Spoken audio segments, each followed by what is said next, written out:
So we've had a lot of big announcements come out lately about Ripple and XRP, one of them in Dubai, one in Thailand, and you know how I am.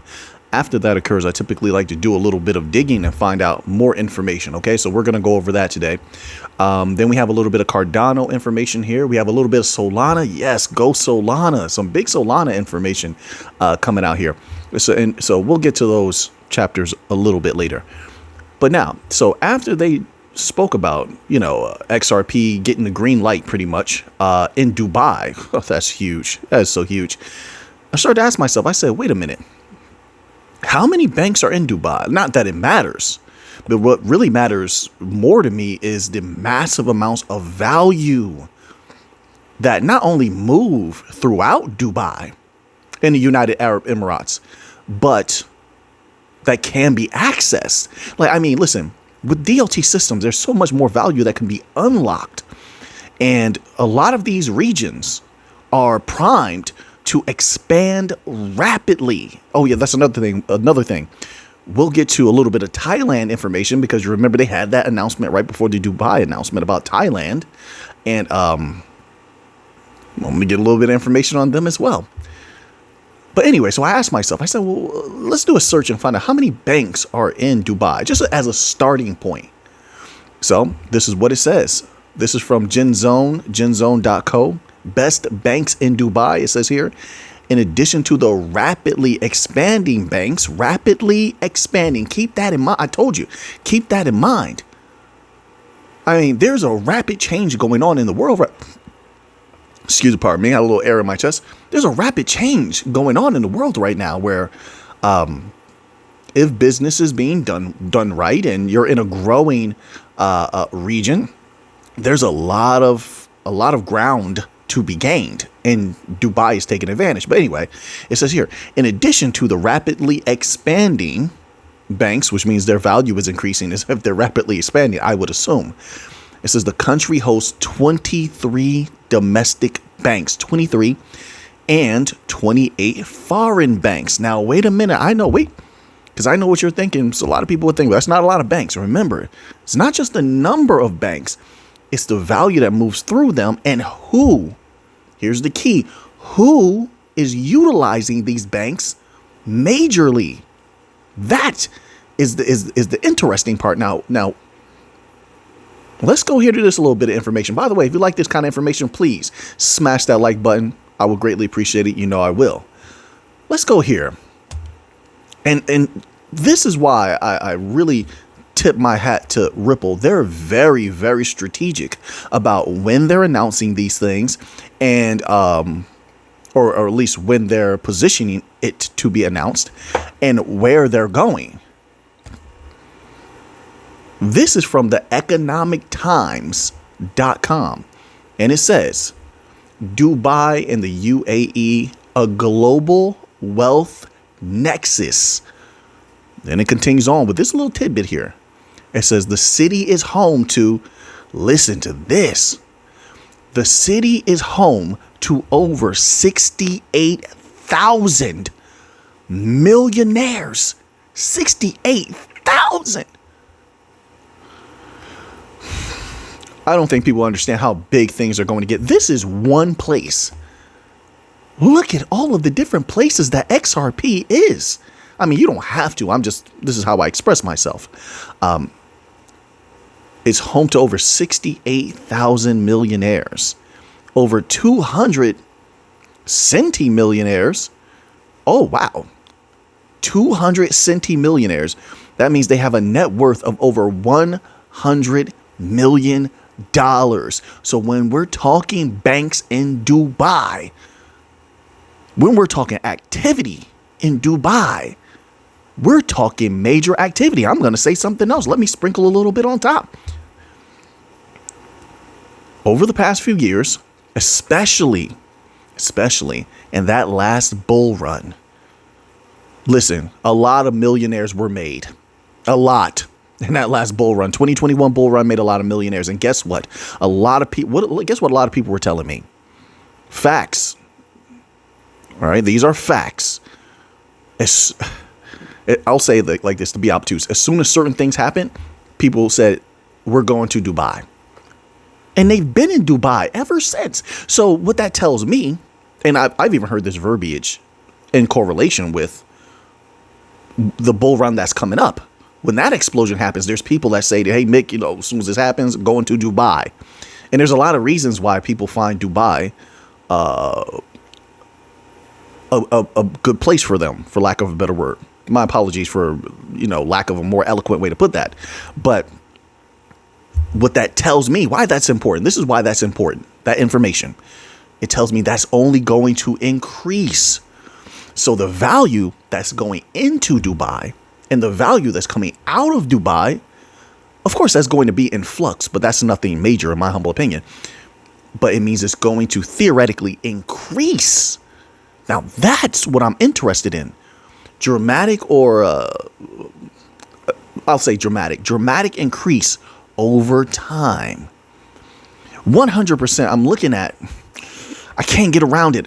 I know a lot of people would disagree, but I look at XRP long term and I say to myself, I think this is a coin for big money people. I do. The way it's positioned, I say XRP is like that. I think Quant will also be that way. And then you have your retail coins, of course, and they're positioning themselves in that way.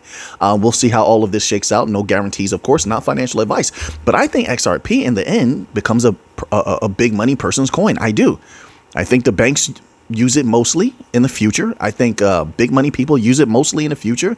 Governments maybe as well. Look, you look at what they're doing with Thailand. I wish I had that article up here, but I believe, and I'm paraphrasing, of course, they said something like Thailand's government is, working with Ripple, which I believe their government controls a good amount of their banks. Correct me if I'm wrong, if you people know what's going on over there. I believe that's what I read. My apologies, folks. I do a lot of research, especially for stuff outside of crypto. So I have all of this information in my mind. I'm trying to keep it together. So governments also, I'm just using that to back up that idea. Governments also using XRP and loving the XRPL. And as the price goes up, it is inevitable that some people will look at certain things. If the price goes up, I believe it will go up dramatically so. But that's just my humble opinion. You don't have to agree with that. But inevitably, as that price goes up, people are going to look at it as a store of value, period. Listen, that's just the way it is. You got silver is a great store of value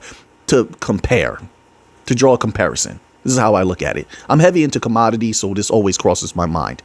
But silver is a great store of value, much less in value, although highly suppressed, than gold, but great store of value. Gold, great store of value. And then platinum is a little bit like, it goes up and down pretty dramatically, but even platinum has its place. And then, of course, at the top, you have palladium, right? I look at it that same way. There's going to be multiple stores of value right now with Bitcoin. I think Bitcoin is going to get absolutely dominated.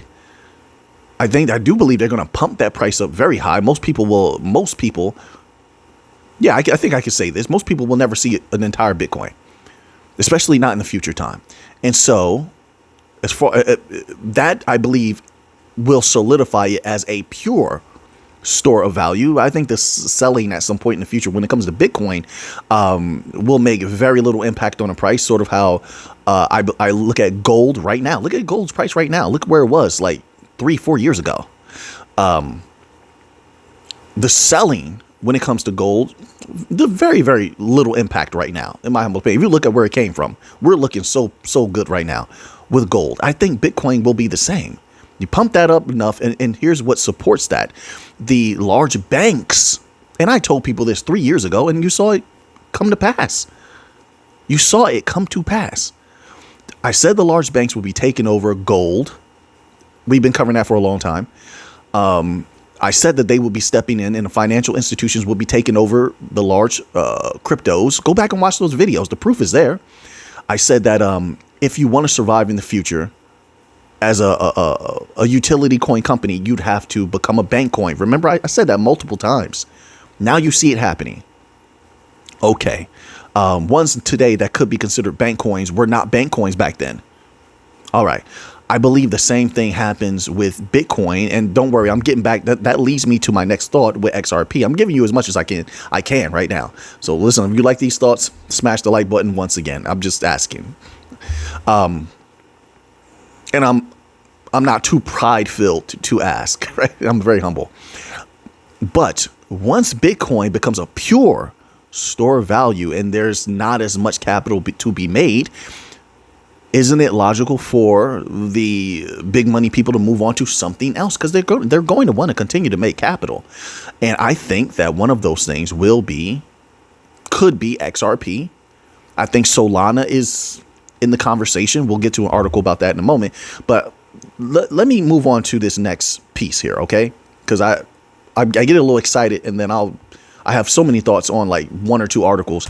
So now this article about Thailand. So Ripple got in deep with Thailand.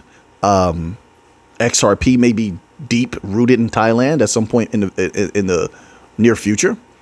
This is what it says. It says Thailand has about 30 registered banks, including domestic and foreign banks. And okay, so I was correct. I remembered it correctly. The government has been involved in the banking sector since the 1997 Asian financial crisis, controlling six of the country's 11 domestic banks and regulating international banks. Now, once again, Thailand is expanding rapidly. Not only that, big money people moving to Thailand at an exponential rate, which means a lot of value is going to flow throughout there. But that government connection, I couldn't emphasize it enough. You see, because if they're satisfied with whatever products Ripple brings to the table that are XRPL and XRP based, they are going to ensure that system is utilized. The net, the Ripple net, the XRP net is utilized throughout as much of the country as possible. I didn't even take into account the tourism aspect. I try to keep that in mind. Tourism is going to continue to increase, and that is going to be significant. Not only because tourism is going to bring a lot of capital, a lot of value, but also a lot of people who are tourists to Thailand right now. And I know this from reading a lot of different articles and just hearing people tell me also, they're going there, and based on their experience, they may opt to live there. Correct me if I'm wrong. Isn't Thailand one of the places that recently came out with a, what do you call that thing? Digital nomad visa? So, and here's the thing about places like this. They're becoming very wise. They see opportunity. People want to leave the West, and they may bring that dollar value with them, and they may bring some of their businesses with them. I don't know how it works in Thailand. I'm just saying these places are seeing opportunity, and they're seizing the opportunity. I know the phrase always "carpe diem, seize the day" comes to mind. Somebody said that to me recently, and I had to tell them, like, I like carpe noctem, seize the night. I mean, but either one, they're seizing the opportunity, right? But I prefer carpe noctem. It's just my way. I like to be different, right? So now, but on the tourism aspect, see, Ripple is very, very smart. I mean, I like that company. I do. I like that company. I like how they think. I like what they're doing, and that I don't say that about everyone, right? And I'm not impressed easily. So let's go here. A little bit of Thailand tourism. I know I had an article up here about that. So now this article here, just a little tidbit here. Thailand experiences. I'm gonna read two pieces, okay? Thailand experiences a 44% surge in tourists. Now this is just from Portugal. This is just from Portugal in 2024, 44% increase. Now, you may say, well, that's just from people coming from Portugal. No, I just wanted to show you that little piece. That's from one area. But wait, let's scroll down here. Here's another article from KSODEnglish.com. Foreign tourist surge boosts Thai national park revenue. The revenue, the value is coming in. The people They want to travel. They want to leave their home countries. They're looking for somewhere new to live, as well as they're on vacation. This is causing a boost in the value that's coming to these tourist areas. Thailand. Here's another article. BenoitProperties.com. Thailand tourist total 9.4 million in 3 months. 3 months. That was from May the 8th, 2024. Actually, the first sentence of that article begins, the first 3 months of 2024 witnessed an extraordinary surge in foreign tourist arrivals. You see? Everything happens for a reason. Every effect has its cause. Every cause has its effect, and every cause has its B cause. There's something big happening here. The world is changing. The systems are changing. They're evolving. We're witnessing the evolving of a system. And just a few people happen to be at the cusp of it. It's unbelievable. So now, okay, I put that out there. I think all of that information is huge. It's going to be hugely impactful in the future, but we have to wait and see. Just my humble thoughts. So I'm going to skip 2 XRP articles because we talked a lot about XRP already. So now let's get to a little bit of Solana news, because I think this is going to be significant. And as a Solana enthusiast, I love to see things like this. Now, this article is titled, VanEck seeks SEC approval for Solana-based ETF. So let's scroll down here. I'm trying to, for those, I know somebody's going to be typing in the chat, typing in the comment section. Why do you sound different today? Your voice sounds low. This is my first day of fasting once again, starting my fasting again. So I'm trying to keep my energy down. All right. So anyway, VanEck seeks SEC approval for Solana-based ETF. So it begins as such. In a significant expansion of its cryptocurrency offerings, VanEck has announced the filing of the first U.S. exchange-traded fund focused on Solana. This move marks a strategic enhancement on VanEck's digital asset products, according to Matthew Sigel, head of digital asset research. It says VanEck's Solana ETF aims to provide investors with exposure to Sol, the native token of Solana blockchain, recognized for its high throughput and low transaction cost. By leveraging Solana's proof of history and proof of stake mechanisms, the ETF is designed to cater to both institutional and retail investors seeking efficient and secure blockchain technology investments. This is, quote, we believe the native token Sol functions similarly to other digital commodities such as Bitcoin and Ethereum, unquote, stated Sigel. The ETF will track the price of Sol, reflecting its market performance minus the operational expenses of the fund. Filed with the SEC on June 27, 2024, the VanEck Solana Trust will operate under the ticker symbol TBD, with its shares expected to be listed on the Cboe BZX exchange. The initiative follows the increasing demand for digital asset investment products that offer both security and regulatory compliance. So that is big for Solana.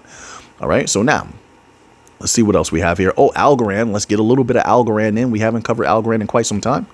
I love it when they finally get articles written by big websites. That's what I want to see. I think a lot of companies need to push harder to have mainstream media and reputable websites cover what's going on on their blockchains. And I'm not saying this in correlation with Algorand, but just in companies in general. I don't think if you want to be a successful company that your marketing should be limited mainly to Twitter. No, there's a lot of people not on Twitter. So anyway, this article is titled, and it's from payments.com. Algorand debuts liquid auth for more secure crypto communications. Now, this is what I like to see. It says blockchain builder Algorand has debuted a tool for decentralized authentication and communication called Liquid Auth. As the company said in a news release Wednesday, Liquid Auth is an open source solution for, quote, authenticated peer-to-peer communication between wallets and apps / dApps, unquote, designed to end the, quote, over-reliance, unquote, on centralized wallet communication provider Wallet Connect. Quote, while it emerged in response to the centralization vulnerability of Wallet Connect, Liquid Auth can be deployed in any other traditional web applications, including identity and authentication, for more secure and private authentication, unquote, the company said. Payments has contacted Wallet Connect for comment, but has not yet gotten a reply. Quote, digital assets, including personal data, make online accounts and wallets a frequent target of attacks. Ways to mitigate the risk include using a password manager, adopting two-factor authentication, adding physical security keys, and using passwordless logins. It says, but in Web 3 and Web 2, the company added the process in which this information is communicated isn't always private or secure, and communication that isn't secure can be exploited, leading to stolen data and information. According to the release, Liquid Auth is, quote, context and chain agnostic, unquote, able to be used in any Web 3 or Web 2 application. For example, logging in with a wallet rather than email or social media account. Quote, is decentralized. Secure design reduces the attack surface, unquote, the release added. Quote, Liquid Auth does not require a central server to relay messages between wallets and apps. Where I lost my spot. My good, my word. So something. Where did we leave off? Oh, here we go. My apologies, folks. Liquid Auth does not require a central server to relay messages between wallets and apps. It uses open standards such as FIDO2/passkeys for authentication and does not store any user data, unquote. All right. So Algorand does something great once again. They continue to be an absolutely fantastic company, just my humble opinion. And I'm looking forward to seeing what they have to offer in the future. And I definitely expect a lot of them in the next bull run, but we shall see. We'll see how it goes. So now moving on here. Should we squeeze in the Cardano article? I haven't covered Cardano in a while. We have some people here that like to keep up with Cardano. We have Cardano article. We have, maybe I'll save those other articles for the members only video. Let's do Cardano. Why not? All right. So this article is titled Cardano Decentralizes Governance with New ICC for Chang Hard Fork. It says Cardano is shaking things up. The foundation is gearing up for a major governance overhaul ahead of the Chang Hard Fork upgrade aimed at decentralizing control within its ecosystem. A key development in this process is the establishment of the Interim Constitutional Committee, the ICC, which includes influential stakeholders like Cardano Atlantic Council and others. Despite recent price fluctuations of ADA before the upgrade, Cardano remains committed to enhancing transparency and efficiency through these governance changes. It says, and then it continues on here. It says, as Cardano prepares for the Chang Hard Fork, it is set to undergo significant governance changes focused on decentralization. Leading this transition is the Interim Constitutional Committee tasked with overseeing important protocol adjustments and collaborating closely with stake pool operators on critical decisions, including hard forks between Chang 1 and Chang 2 upgrades. The ICC will facilitate three main governance actions: parameter adjustments, hard fork initiations, and informational updates. The Cardano Foundation, as a member of the ICC, will play a crucial role in ensuring network stability and participating in elections. They have a lot going on when it comes to Cardano. A lot going on. I mean, look, Cardano has always been solid, and Charles Hoskinson is very brilliant, in my humble opinion. I think he does have a good vision, and it seems like they've been keeping their word. They've been honoring their word. The bulk of their community, as far as what I can see and from what I'm reading, has remained pretty solid. So we'll see. Like I said, I don't hold any Cardano right now, but they were one of the big coins in the first bull run that I participated in, and they made tremendously good gains, and I believe they could do it again.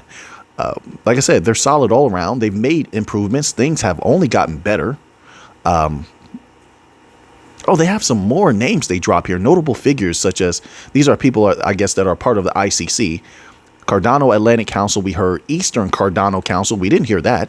Lloyd Duhan, I'm not sure who that is. My apologies. Lloyd Duhan, John Kelly, Cardano Japan, and Joshua Stone have emerged as prominent figures. My apologies, I'm not familiar with these names, but the article is saying that they're significant, so that's good. Whatever significant support they can receive, that they should definitely bring that in, right? So now that you have that information, what are you going to do with it? I know what I'm going to do with it. So until next time, everybody, let's get to the money.